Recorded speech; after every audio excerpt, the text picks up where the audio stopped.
Taka ka kung bakit parang nasaniban eh. Ah. Hindi pangkaraniwan itong nangyaring ito eh. Ito na siguro ang pinakamalala, siguro lantaran Opo. at walang pakundangan na pagnanakaw sa kaban ng bayan.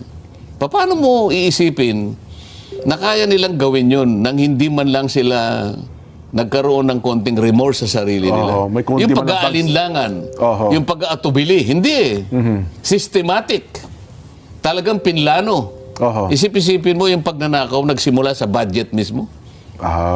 Pangkaraniwan yung magnanakaw eh. Dahil sa, alam mo, may pangkaraniwang may damdamin dyan eh. May guilt feeling din yan, nahihiya. Ay, totoo naman ako rin yan. Kaya nga kung minsan magnanakaw yan sa hindi mo alam eh, gabi. Saka nakatayo pa mukha. Nakataki pa, dahil nahihiya eh. Ito kabila pa. Kabila pa nung mga magnanakaw na kilala natin. Walang takip ang mukha. Nagpapapicture pa yata eh. Oo. Kung tawagin eh, honorable. Ito na yung nakikita kong pinakalundo. Pinakamalala, pinaka-worst. Pinakamalala.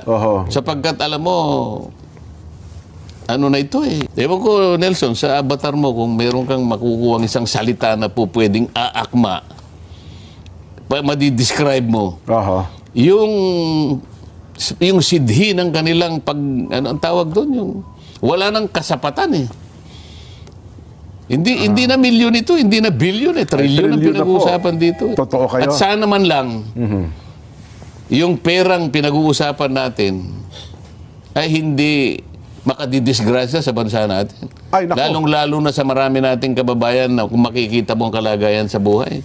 Wala nga pampagamot eh. Totoo po. Pagkain, talagang makikita mo, hindi makapag-aral. Nakikita mo yung pinuntahan ko sa Agusan. Ni tsinelas, wala yung mga bata eh. Totoo. Kaya mabuti na lang yung kasama ko, mabuti na lang naisip niya. Sabi ko, bakit naman ka ako yung mga tsinelas, hindi pare-pareho ka ako yung kulay. Kaya mo na ko, sabi niya, importante lang, meron silang... Meron sa sapi sa paa. Oo. Isip mo, kaliwa, berde, yung kanan, blue eh. Butas pa yan. Pero kahit papano, nabigyan lahat ng tsinelas, mga bata.